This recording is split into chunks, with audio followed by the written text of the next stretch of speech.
Bienvenido, Jaco, por primera vez en vivo. ¿Cómo estás? Gracias por la invitación, realmente la aprecio mucho. No se había podido dar por motivos que hablamos, pero Sí. gracias. Ay, gracias. Yo te agradezco. Y Licklevi ha estado muchas veces acá. Ya ni la bienvenida le doy. Yo ya soy VIP, ya estoy ya acostumbrado a Los amigos estaban esperando esta transmisión. Para mí es súper importante este tema. Y yo decía, bueno, ¿a quién realmente le puedo preguntar por estos movimientos, estas sectas que se están formando hoy en día? Que para mí es súper enredado porque para mí eran todos mesiánicos. El evangélico que se sentía judío era mesiánico, pero resulta que han salido ramas y se entrelazan entre ellas, entonces ahí se genera la confusión. Yo dije, ¿a quién le puedo decir? Licklevi y Jacob. Ellos son los más importantes para poder hablar de este tema. Hoy en día, sobre todo que ustedes en redes sociales están liderando, ¿cómo es que se forma este movimiento de raíces hebreas? ¿A qué le llamamos raíces hebreas, movimiento mesiánico? ¿Quién empieza? Eh, ¿Yo? Al como cachipún.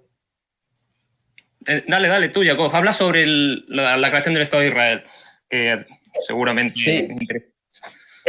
pues investigando la historia, investiguemos esta historia, que el cristianismo tuvo su punto de quiebre, siglo XVI, protestantismo, etcétera, y también hubo otros tipos de protestantismo que no solo fue el alemán, sino en Inglaterra. Por ahí era en el siglo XVIII que está el anglicanismo, es un tipo de cristianismo, ¿sí? Protestante también, que el movimiento anglicano, siglo XVIII, crean algo, una corriente ideológica que se llama el israelo-anglicanismo, que es que los cristianos, o un grupo particular de cristianos, ellos se consideraban descendientes de las 10 tribus perdidas. Ellos decían, los anglosajones somos descendientes de Efraín. Esto empieza en el siglo XVIII.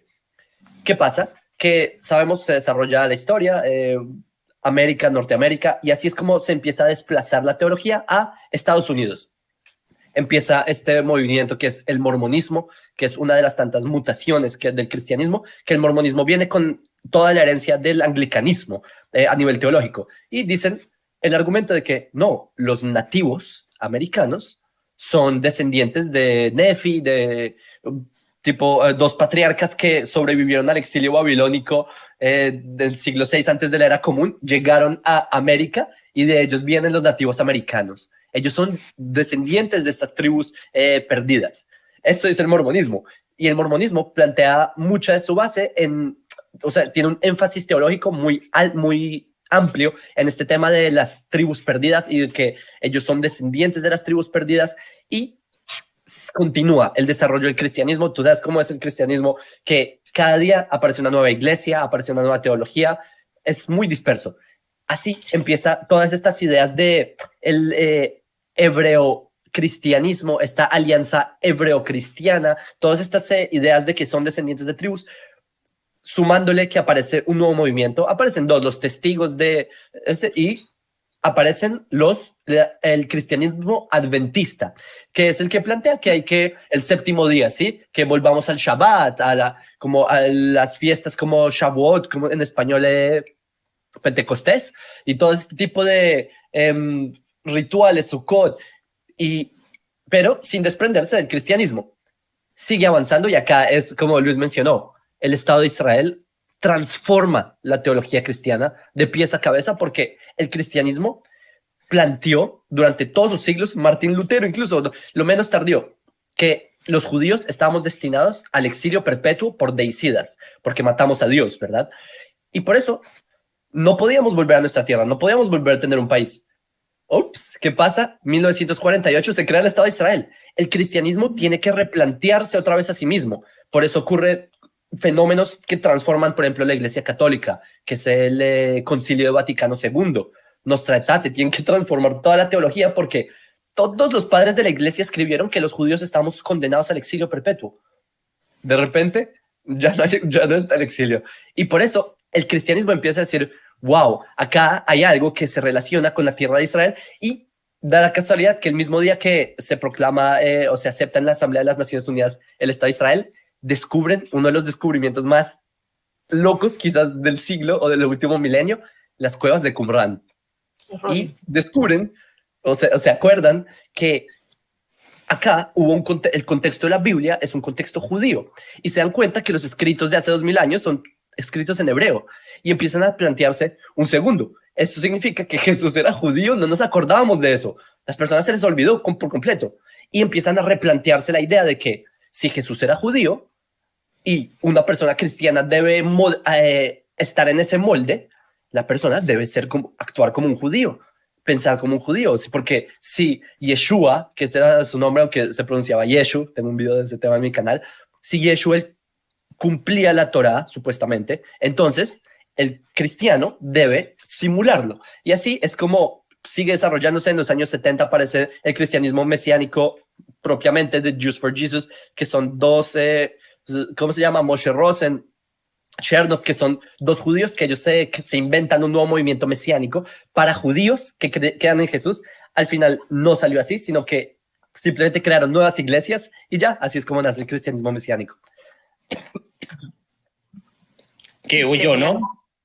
Ah, vale, perfecto. Pues no, yo quería añadir a Jacob la parte más, digamos, lo teológica, más que la histórica, aunque suene gracioso. En Apocalipsis 1, para vosotros, para aquellos que quieran leer, en el 7, en el apartado 7, se me oye bien, ¿no? ¿O no? Sí. Dice, he aquí que viene con las nubes y todo ojo le verá. Y tú dices, todo ojo le verá. Mateo 23, 39. Porque os digo que desde ahora en adelante, dice Jesús, no me veréis más hasta que digáis, Baruj Haba, bendito el que viene, en el nombre del Señor. Ahí tenemos un problema de contradicción. Jesús no puede venir si los judíos no creen en Jesús. Pero, ¿cómo es que todo ojo lo verá? Pues porque ya primero los judíos tienen que creer en Jesús. Entonces, ¿qué hacemos para que los judíos crean en Jesús? Pues no le podemos vender al Jesús con toga, con rayos y que lanza del pechito así luces y tal, con una toga romana. Eso no lo pueden vender porque no encaja en el judaísmo y lo tienen que vender de otra manera.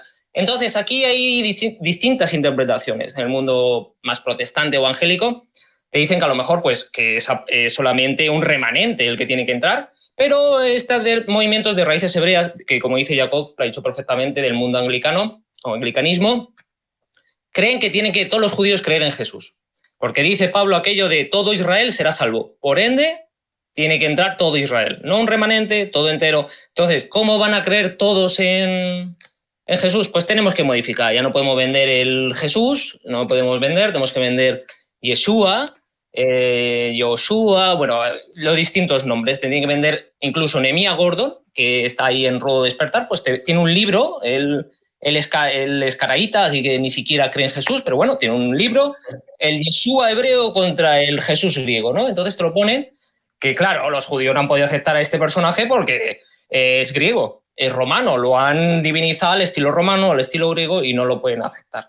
Entonces, esa teología parte de eso, de una especie de, digámoslo así, de que no puede volver Jesús, porque ya hemos visto que han pasado 2000 años, han pasado 1900 y pico años, 2000 años, no ha venido. Entonces, esto es porque tienen que entrar los judíos, tienen que entrar. ¿Cómo tenemos que entrar? Pues hablando en un lenguaje que puedan entender los judíos. Luego, a partir de ahí, pues evidentemente se va a dividir todos estos. Pero claro, lo que dice Jacob, en segundo de Nefritas, 3 de Nefritas, en Crónicas y las creencias de los propios, digámoslo así, mormones, dice que bueno, evidentemente Roma, como siempre ha sido, ¿no? Bueno, pues todo esto fue un castigo contra los judíos, se dispersaron, etcétera, etcétera, pero luego va a venir Jesús y los va a reagrupar en Israel, y entonces, bueno, pues siempre está esa creencia de que los judíos primero van a aceptar para que venga Jesús, ¿no? Porque primero, o sea, primero un judío tiene que creer en Jesús para que pueda volver Jesús, y no los judíos están como, digamos, bloqueando la vuelta de Jesús. Pero como digo, esta gente piensa todos los judíos. Hay otra gente que piensa el remanente, ¿no? El remanente, es decir, un grupo escogido, ya sean 144.000 o X. Es decir, es distinto. Pero bueno, los movimientos son distintos. Yo creo que lo explica muy bien. Los movimientos son distintos. No todos creen igual, porque cada uno va a tener una rama distinta. ¿Por qué? Porque al principio nace con este movimiento. Jews for Jesus, como dice Jacob, Love Israel. Por cierto, Jews for Jesus me tiene bloqueado, porque debatí con ellos y me bloquearon, así que no sé por qué. No les gustó. Creo que van a por otro tipo de judío, a lo mejor con menos nivel, a lo mejor, no sé. Me bloquearon. Estoy bloqueado el G4Jesus, así que da igual. Y eso que era en inglés, en español, me hubiera divertido más. Bueno, total, que estas organizaciones intentan venderte un Jesús judío, ¿no? Hay dos tipos, vamos a diferenciarlos en varios tipos. Uno sería aquel que cree en el Talmud, es decir, que sigue siendo judío, pero que sigue utilizando el Talmud, aunque es contradictorio con sus propios textos. Y otros que niegan el Talmud, es decir, que hay gente que no practica lo que dice el Talmud. Y a partir de ahí, pues hay diversos. Unos que dicen que sí, que no, que esto sí, y luego pues hay evidentemente la contradicción típica de Pablo y el mesianismo, es decir, ¿cómo puedo una persona ser mesiánica y tener a Pablo que Gálatas les insulta? Les llama, bueno, ¿quién os ha hechizado? Insensatos, los que os estáis circuncidando vais a caer de la gracia, vosotros sois los descendientes de Agar, bueno, Ismael sería, pero bueno, ahora los judíos pasan a ser de repente Agar. Ya sabemos que el Sinaí está en Arabia. Entonces, pues, claramente, pues, lo que nos está exponiendo aquí es un problema de que Pablo, encajar a Pablo. Entonces, bueno, a Pablo le encajan como un rabino Saúl. De ahí el problema que tiene Norma y Alonso, Naranjo y todos los demás, tienen un problema con más que con Jesús, con Pablo. Porque tú, ¿cómo encajas el Pablo fariseo rabínico con las cartas, por ejemplo, de Gálatas? Pues como dijo Antonio Piñero, pues no lo encajas bien. Entonces, como no lo encajas bien, pues tienen ese problema. ¿Fue rabino Pablo, Rab Shaul, como le llaman ahora? No, evidentemente que no. Entonces ese es un problema que tienen, porque los primeros movimientos nazarenos, bionitas, etcétera, etcétera, lo primero que hicieron fue rechazar a Pablo. Literatura pseudo-clementina, etcétera, etcétera, todos rechazaron a Pablo. Pablo es un fraude, es un falso profeta, bueno, incluso vendió Jesús, ha vendido la Torá de Moisés, es decir, Pablo es el enemigo público número uno, Pablo es el horror, y sin embargo estos movimientos, los Nasratim, el señor Abdiel Frías, de hecho de los emisarios y todos esos vamos a decirlo, hebraísmos y todo esto que habla él mismo acepta a Pablo. Entonces ahí siempre todo este tipo de personas tienen un problema, que es que intentan rescatar un movimiento que es el judeocristianismo, pero el problema de rescatar este movimiento es que Pablo estaba fuera de este movimiento. Entonces Pablo no está dentro de este movimiento, pero esta gente admite el movimiento con Pablo. Entonces a partir de ahí pues tienen un montón de problemas y no saben cómo arreglarlos, sinceramente, y están pues intentando de un lado, de otro, y a partir de ahí pues aparecen muchos movimientos. Hay gente que no cree en el Nuevo Testamento, se pasan a Efraín. Nosotros somos de Efraín. ¿Por qué? Porque no aceptan el Nuevo Testamento, porque en verdad ellos no creen en el Nuevo Testamento. Entonces, tienen que rechazarlo de alguna manera, pero sí creen en Jesús. Entonces, ese es el problema que hay.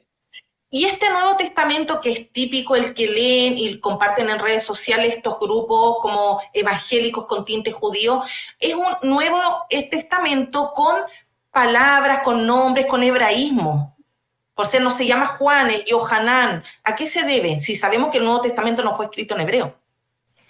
Es más, llévalo aún más lejos. Si tú en verdad te refirieras a los netzaritas del siglo I al siglo V, que se volvieron nestorianos, etc.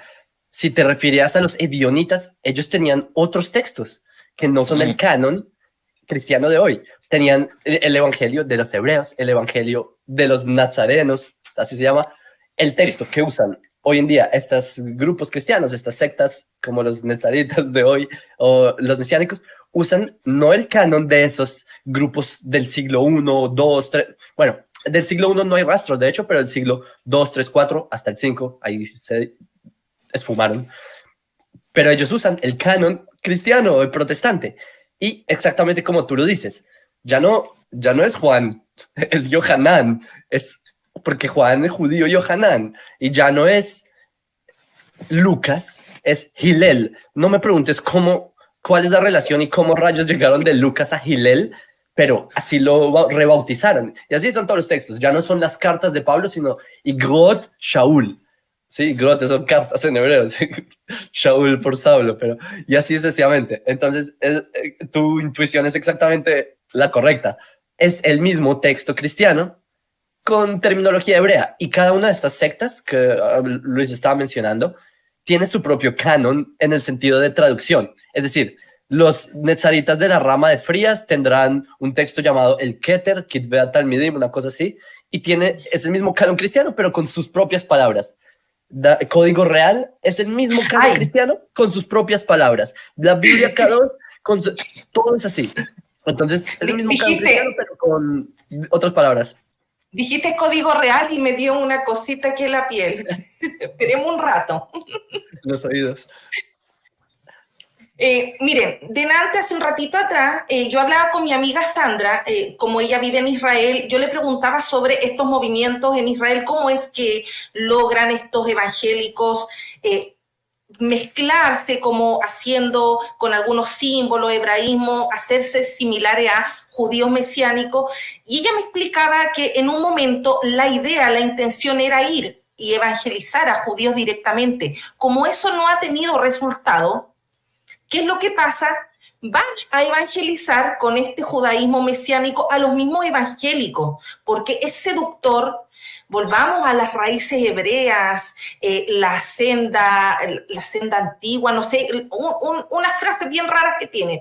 Pero resulta que es el mismo evangélico que termina siendo seducido por esta gente porque realmente no entiende del tema y termina cambiándose el nombre, adoptando todas estas festividades judías y ya se sienten judíos. Yo les quiero mostrar, porque tengo un video de una persona de acá de Chile para que ustedes vean el impacto que ha generado en Chile este tema de estos movimientos mesiánicos. Todas las iglesias evangélicas en mi país tienen o la bandera de Israel, o la estrella de David, Magen David, o si no, tienen una menorá, pero algo tienen. Y con eso ya este pueblo evangélico siente que está cerca del pueblo de Dios, siente que está más en la verdad, y no se dan cuenta que lo único que hacen es sacarle el dinero, porque esto de seducir mediante judaísmo es netamente un negocio dentro de los evangélicos. Vean el siguiente video. Es una locura. Yo creo que allá en Israel o en España no se ve este tipo de circo, pero quiero mostrarles, y no con orgullo, me da vergüenza, pero lo voy a mostrar igual.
Ya está ahí, lo voy a dejar, no doy más. Caos total. Es horrendo. Él es el pastor Ricardo Cid. Pero Carla, dime, en tu conocimiento, ¿esto es algo distinto a iglesias como, no sé, pentecostal y cosas así que hablan en lengua? Estas son iglesias pentecostales en la actualidad, así están ahora.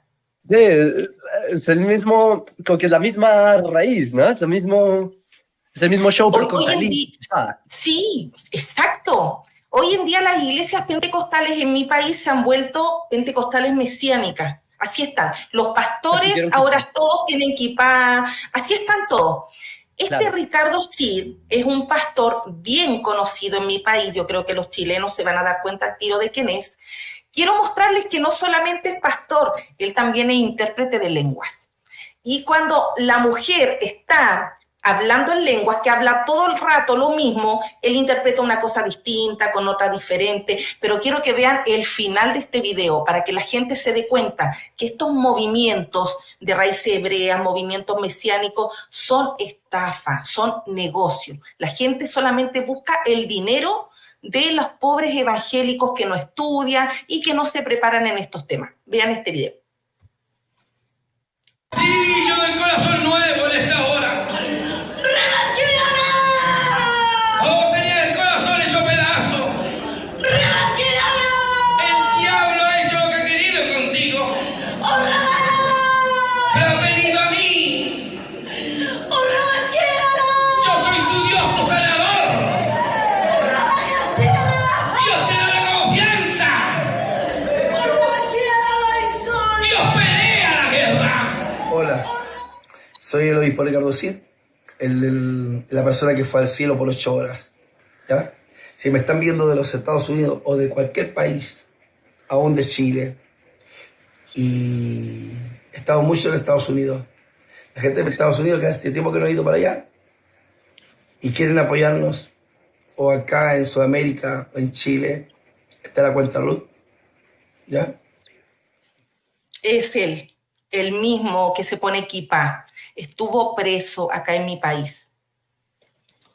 Entonces, ¿qué sale de estos movimientos? ¿Sale algo bueno? En lo absoluto, no sale nada bueno de estos movimientos, solamente ¿Cómo así? lucro. ¿Qué dijo? ¿Que subió al cielo por 8 horas? 8 horas. Él habló con Dios, estuvo en el cielo 8 horas. Él también fue muy conocido acá en mi país porque en las iglesias hacía llover oro. Es un tipo charlatán total. Y dentro de las iglesias fue que abusó de estas chicas y estuvo estos años preso en la cárcel. Pero Luis, nadie ha subido al cielo sino Jesús, ¿no? De acuerdo a los mismos evangelios. ¿Y no Bueno, fue dice- Pablo también o no? Conoce a uno que fue al tercer cielo, dice, que es Pablo, y conoce a uno que fue al tercer Pablo, sí. Claro, dice que fue al tercer cielo. Pero yo creo que este es un movimiento simplemente que es un movimiento, yo creo, carismático, ¿no? Pentecostal carismático, ¿no? Evangélico carismático, que yo creo que le han puesto simplemente adornos hebreos para estar a la moda, ¿no? Pero vamos, yo creo que no es igual que los otros movimientos, ¿no? Del señor de Adiel Frías, Damián Abraham, de Doctor Palacios, o toda esta gente, ¿no? Que yo creo que ya es un... Pero, doctrina, todos son ¿qué hay de común en todos estos grupos que tú estás nombrando? Por ejemplo, es súper conocido las estafas y todos estos robos, todos estos engaños del Roe Palacios, ¿o no? Pues Ya. es muy fácil. Tú, a ver, para entrar al judaísmo te tienes que convertir al judaísmo. Esto es básico y es fácil. Entonces, ¿cómo entras tú a ser parte de Israel? Un cristiano te va a decir, evidentemente, que creyendo en Jesús, tú eres el olivo injertado, etcétera, que eras silvestre, has sido injertado en el olivo, lo dice en Romanos el propio Pablo, y tú pues entras espiritualmente y pasas a ser hijo adoptivo de Abraham, ¿no? Pero estos movimientos pues van un poquito más allá y ellos pues creen que hay que cumplir la Torá. Entonces, ¿cómo cumplimos la Torá? Y ahí pues intentan crear algo que se salte pues todos estos dos procesos, es decir, ni judaísmo ni cristianismo. ¿Cómo lo saltamos? Pues cada uno a su manera. Yo digo, el escollo siempre es Pablo, porque es que es imposible, siempre están en tal contradicción que no saben ni qué creer. Entonces ellos pues dicen, los Nazratim, pues, o los mormones, el James Scott Stream que aparece por ahí, todos los que aparecen por ahí, te dicen, bueno, no, es que nosotros somos judíos. ¿Por qué somos judíos? Porque creemos en Jesús.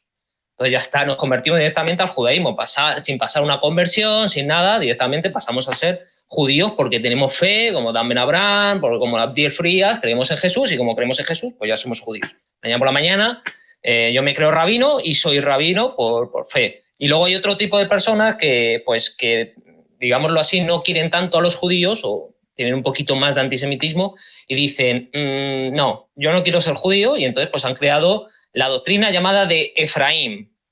Hay dos tipos de Efraín, el Efraín espiritual, es decir, yo creo que soy un... yo diría que hay hasta 3 vías, ¿no? Jacob, yo creo que hay hasta 3 vías. La primera es genéticamente.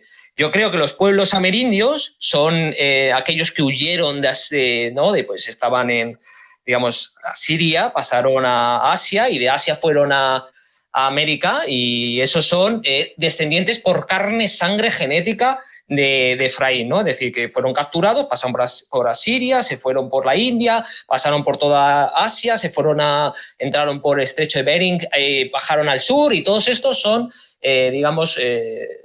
descendientes reales de la tribu de Efraín del norte. Entonces ellos ya son parte de Israel. Ellos no tienen que hacer ni conversión ni nada de nada, porque ellos son parte de Israel, del pueblo del norte, no como los malvados de Judá, como el señor Jacob, que ellos son malvados y son los buenos. Entonces ellos son de la tribu de Efraín. Además eso dice el doctor Palacios, ¿no? La malvada casa de Judá. Y entonces pues esta gente cree que son digamos de la tribu que son de Efraín, o sea, son del Israel del norte y son descendientes reales de este Israel del norte. Otra ronda sería aquellos que creen que lo son, pero porque creen en la palabra. Es decir, ellos creen que cuando Pablo está hablando y cuando Jesús está hablando, solo vine a las ovejas perdidas de la casa de Israel.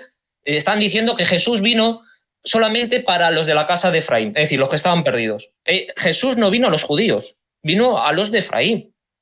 No sabemos por qué vino a Jerusalén o a Israel a predicar, si supuestamente estaban en el continente americano, pero fue a predicar, es que nada tiene lógica, pero ellos son ahora el espiritual, es decir, ahora es por fe. Ellos creen que Pablo y todo lo que aparece en el Nuevo Testamento no se está refiriendo a gentiles. Los gentiles, según algunos de ellos, no van a tener salvación, solamente si eres de Efraín. Otros te van a decir que sí, siempre y cuando crean en Jesús, otros que no. Y entonces todo este grupo, pues ellos son los espirituales. Ellos son, porque creen que son de Efraín, por lo espiritual. Seríamos la segunda ronda. Y luego yo creo que habría una tercera que no tiene mucho sentido, que yo creo que es la que tiene, digamos, el doctor Palacios y algunos movimientos, etcétera, que yo creo que están influenciados todos por el mundo mormón. Ellos creen que ya sabemos que apareció allí el ángel Moroni, se apareció a Joseph Smith y le predicó pues que había dos tribus más o menos ellos adquieren, es una especie de combinación pues de ese inicio mesiánico de intentar convencer a los judíos con una unión con el mormonismo, y te sale del mormonismo y de los inicios mesiánicos te sale lo que tenemos actualmente, que bueno, pues es diverso y amplio. Hay desde el que empezó Jim Stanley, que estuvo en la cárcel, hasta, digámoslo, por un fraude de $3 millones. Bueno, ya me imagino la cantidad que está moviendo esta gente. Entonces, todos estos movimientos, pues cada uno es diverso, es que se van ampliando. Hay un problema que es aceptar el Nuevo Testamento. Todos y cada uno de ellos suelen pensar que unos piensan que está, digamos, adulterado. Entonces, por eso te crean el código real, como dice Jacob, está adulterado el texto. Entonces, como está adulterado el texto, ellos no creen en el Nuevo Testamento, Brihadashá, o yo qué sé ya ni cómo le llaman.